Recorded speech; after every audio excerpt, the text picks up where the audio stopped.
Hi, I'm Chris with Chiro Health and Rehab. Thank you for joining me today. Today we're going to talk about a question I get all the time, and that's on boosting your immune system. The question being, well, how do you do it on your own? What are things that you can do to improve your immune system or just make sure it's operating the way that it's made to? Number one, make sure you stand up once in a while. A lot of us need or choose to spend a lot of time sitting. But we know that from research, after about 20 minutes of sitting in one period of time, the body starts actually shutting down systems, shutting down electrical activity to the legs, and in fact, your risk for diabetes, heart disease, things like that almost doubles after that period of time. So set a timer, a reminder, whatever you need to do to at least stand up for a moment, move around, change positions ideally every 20 minutes. Number two, drink plenty of water. Okay? Research tells us that we should be drinking about half our body weight in ounces of water each day. So if you say weighed 160 pounds, you should be averaging about 80 ounces of water per day. And start right away in the morning. Most of us wake up actually dehydrated from overnight, and so getting some fluids in right away in the morning can help us get ahead of things right from the get-go. Number three, what you eat matters. Things like sugary foods or carbohydrate-rich foods will actually, in a sense, gum up the immune system because when you have a lot of them, your blood sugars elevate, the immune cells actually will get coated in a sense, where they attach to the sugars instead of attaching to things like vitamin C. In fact, that really is the reason that vitamin C, or taking a lot of it, might ever help you is just to try and counteract excess sugar. And so much better idea just to try and keep the sugars down if you can, especially if you're already sick. That's the time to really avoid it. But instead, try and eat vibrant foods. Lots of colors, fruits and vegetables of different color, the things you'd find around the outside of the grocery store. The easiest way to remember that are things that you could pick, gather, grow, or hunt, not the stuff that you'd find prepackaged, boxed, or already made.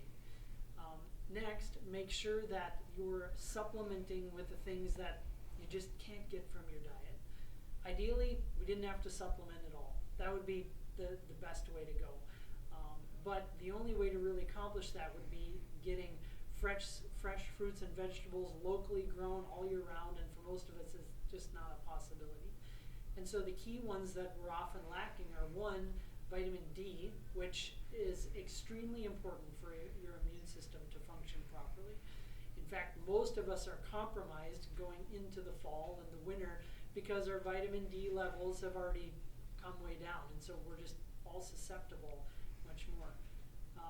In fact, they did a study on this, and they found that people that supplemented with the right amount of, actually it was a pretty nominal amount of vitamin D over a several year period, had almost 100% prevention of the flu. Nothing else has even come close to being that effective. Number two, probiotics. And they're not the ones that you'd find in dairy or yogurt. Those just aren't the right kind, or the ones that we're designed to have.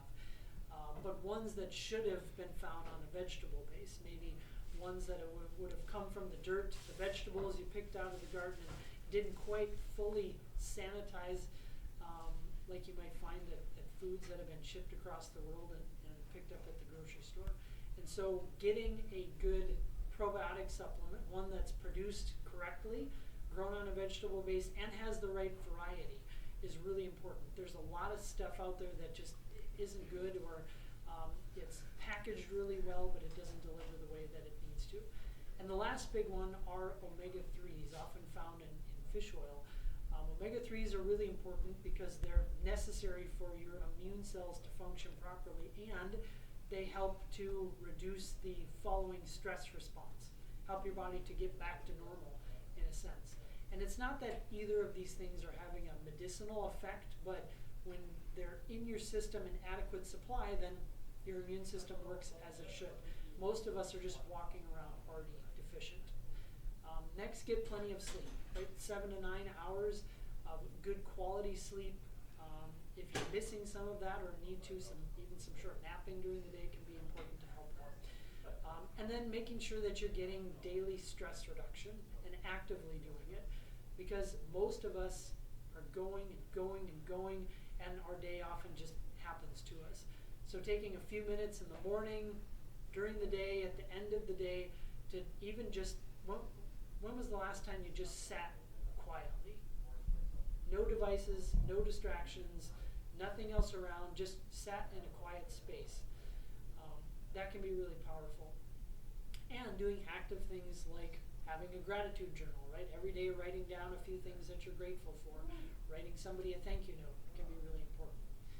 The last one, and we see this very directly in our office all the time, especially looking at cases that come in at the height of a condition and then seeing after they've improved, is that a chiropractic adjustment has been shown to actually help reduce the stress response in the body. And stay tuned for an upcoming video on exactly how that happens. Dr. Matt's going to join us.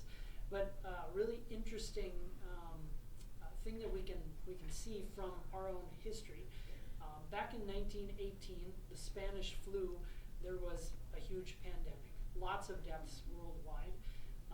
And in looking back at a lot of those cases, some very interesting things can be seen. The state of New York, for example, looking at some of the averages of people who were under standard medical care, if looking at 10,000 of those cases, on average about 950 people died from the viruses at that time. Now, during the same time, taking 10,000 people that are under chiropractic care showed only 25 deaths. Quite a significant difference.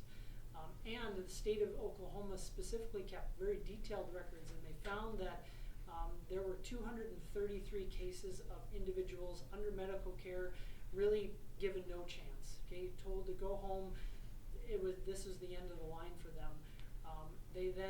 Those people found chiropractic care, and all of 25 individuals were saved out of those cases. So some pretty amazing changes. And it wasn't that the chiropractic care was treating anything specifically, but they simply helped the individuals' bodies, their immune systems, to come back to normal and address the thing they were dealing with. So a number of things that you can start working with. If you've got questions on any of those, please reach out. We'd be happy to answer those. Check us out online at FM Chiro Health. And again, stay tuned for an upcoming video with Dr. Matt, more detail on chiropractic principle and how it can make a difference.